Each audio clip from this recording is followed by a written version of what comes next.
Welcome back. President Biden and the U.S. oil industry are at each other's throats over the cause of the historic U.S. oil and gas prices. At a time when Americans are feeling pain at the pump, the U.S. oil industry is making record profits. Biden has made it clear that he wants a future in renewable energy, but he wants U.S. oil to drill more now to offset the lack of supply. This as U.S. oil and Republicans are claiming Biden's regulations are the cause of the high prices because they are stifling production.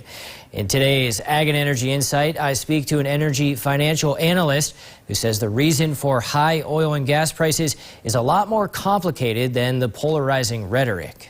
Institute for Energy Economics and Financial Analysis Clark Williams Derry says the U.S. is not insulated from the global oil and gas market. If there is any disruption in the global supply chain, U.S. consumers feel the pinch. We as a country, for some reason, probably because the oil industry has lobbied to make it so, we are now integrated into the global markets. We are now basically on a roller coaster ride of high prices, low prices, prices that we do not control.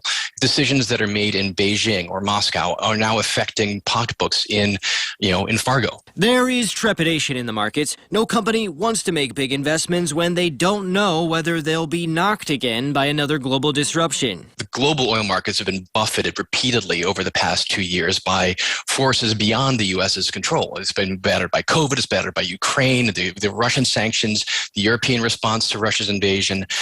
All those things are combining to create sort of a perfect storm for gasoline prices in the U.S. Given the fact that 2 years ago, the pandemic drove U.S. oil prices below negative and producers were paying people to take their oil because there was not enough room to store it, oil industry executives are acting in their best interest by cautiously adding new production. A lot of oil companies don't want to right now. They've got private land that the U.S. government has no control over. They've got a backlog of permits, drilling permits on federal land.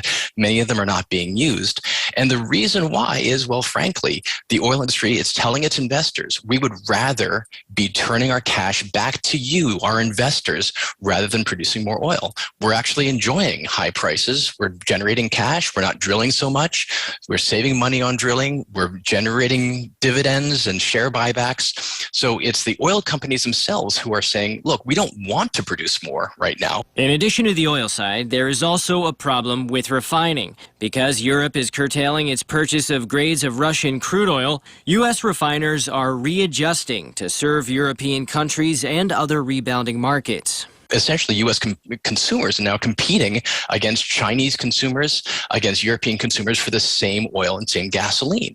When you have a limited pot and you sort of stirred the pot, well, now everybody is actually sort of like, we're all competing, we're all bidding up the price of gasoline.